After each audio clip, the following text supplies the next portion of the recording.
Իսկ մենք շարունակում ենք մեր եթերը եւ շարունակում ենք ամփոփել 2025 թվականը, այս անգամ ամփոփելու ենք City of Smile բարեգործական հիմնադրամի հետ միասին, տեսնելու թե ինչպիսին են այս տարվա աշխատանքները եւ ինչ ակնկալիքներ կան արդեն 2026 թվականին։ Եվ այսպես շտապ ենք ներկայացնել մեր հյուրերին։ Մեր տաղավարում են Հայաստանի Հանրապետության առողջապահության նախարարության Յոլիան արյունաբանության եւ ուռուցքաբանության կենտրոնի մանկական ուռուցքաբանության բաժանմունքի ղեկավար Ռուզաննա Պապյանը, բարի լույս, եւ City of Smile հիմնադրամի բժշկական հարցերի համակարգող Էմմա Թադևոսյանը, ողջույն։ Բարի լույս։ Շնորհակալ ենք առավոտը մեզ հետ սկսելու համար եւ շնորհակալի համար։ Սիրով։ Եվ ինչպես յուրաքանչյուր աշխատանքում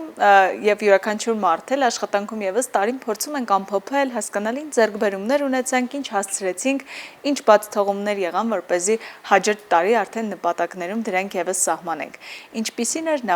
արդեն նախորդ 2025 թվականը City of Smile հիմնադրամի համար։ Բավականին բուռն տարի էր մեզ համար աշխատանքային առումով, բացի նրանից, որ մենք ունեցանք շատ միջոցառումներ, շատ գործընկերների հետ ծանոթացանք եւ նոր փորձառություն ձեռք բերեցինք, օրինակ Act for Children նախաձեռնության անդամ դարձանք, որը որ միջազգային նախաձեռնություն էր ու իսկապես հպարտությամբ կարող ենք նշել, որ Հայաստանը առաջին երկիրն էր, որ միացավ այդ նախաձեռնությանը, որի շնորհիվ Հայաստանում բոլոր այն պացիենտները, ովքեր ունեն արյան սուր լիմֆոբլաստային լեյկոզ, ստացան բարձրորակ դեղորայք, պեգասպարագինազա դեղորայքներ բացարձակ անվճար։ Դա իսկապես շատ լուրջ ձեռքբերում էր, նաև հատկանշական է նշել այն փաստը, որ 2026 թվականին նույնպես ծրագիրը շարունակվելու է եւ ընդգրկվելու են արդեն նոր դեղորայք,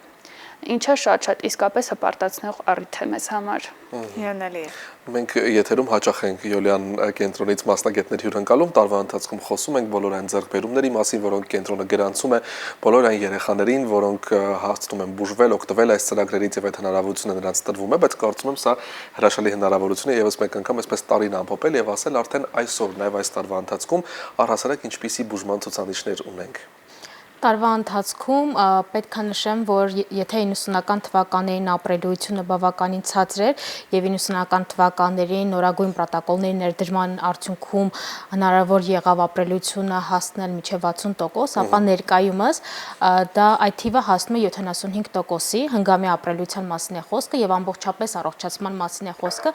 որովհետեւ շատ մարդիկ ճյուրըմբռնում է լինում եւ չեն ընկալում, որ սա ամբողջապես առողջացման մասին է եւ ոչ թե կյանքի երկարացման մասին է խոսքը գնում։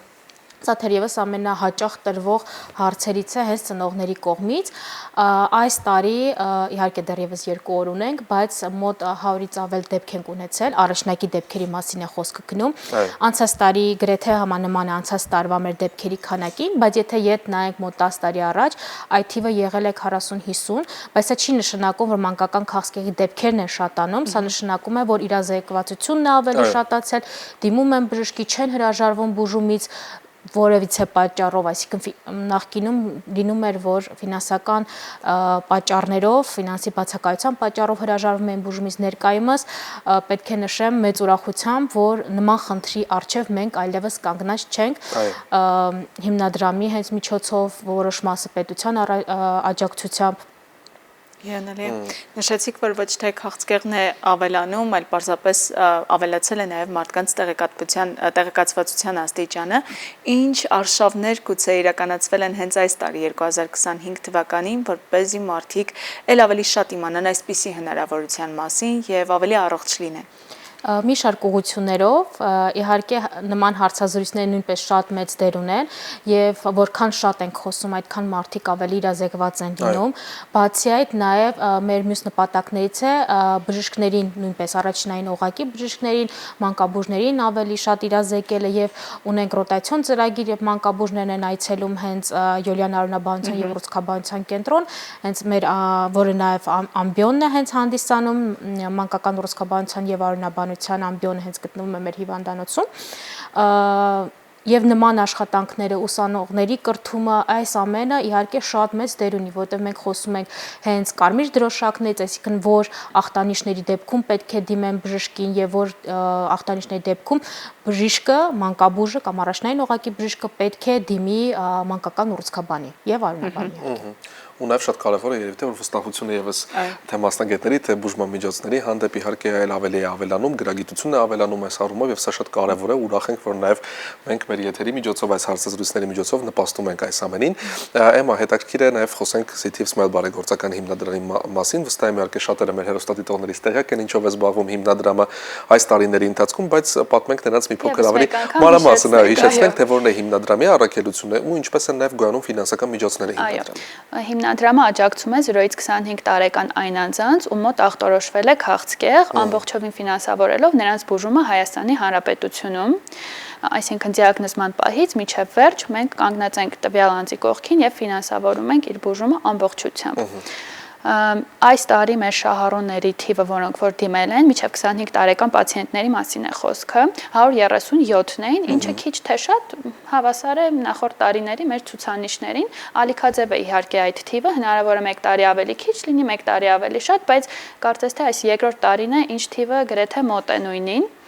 Եվ բնականաբար ֆինանսավորումը շատ կարևոր դեր է խաղում։ Մարդիկ երբեմն մեզ հարցում են, բայց ինչ կարող է փոխել փոքր նվիրատվությունը։ Մենք միշտ ասում ենք, որ կապ չունի թիվը։ Միևնույնն է, եթե մենք միանում ենք բոլորով, դա արդեն դառնում է մեկ երեխայի բուժում։ Այնպես որ ուզում եմ առիթից օգտվելով կոչ անել բոլորին, որպեսզի նվիրատվություն կատարեն հիմնադրամին եւ օգնեն մեզ, որպեսզի մենք օգնենք քաղցկեղ ունեցող բոլոր երեխաներին։ Իսկապես մի մտածեք, որ փոքր է թիվը եւ նա չի կարող օգնել ոչ մի ձև, հակառակը, հենց փոքր թվերով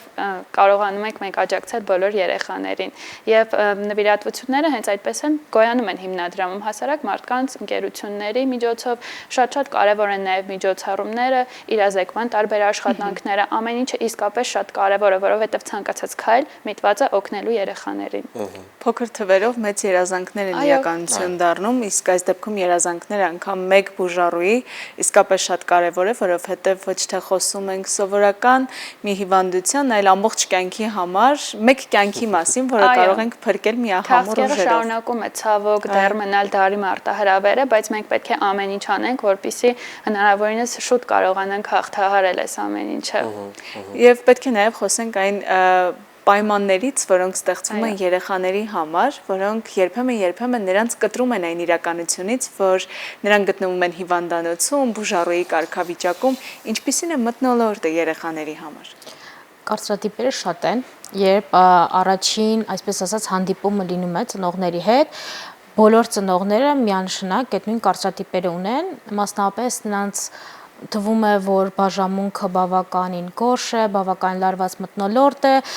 դեպրեսիվ է, բայց ես միշտ դա եմ ասում ծնողներին, ասում եմ, երբ որ դուք առաջին հենց կուրսի ժամանակ լինեք հիվանդանոցում,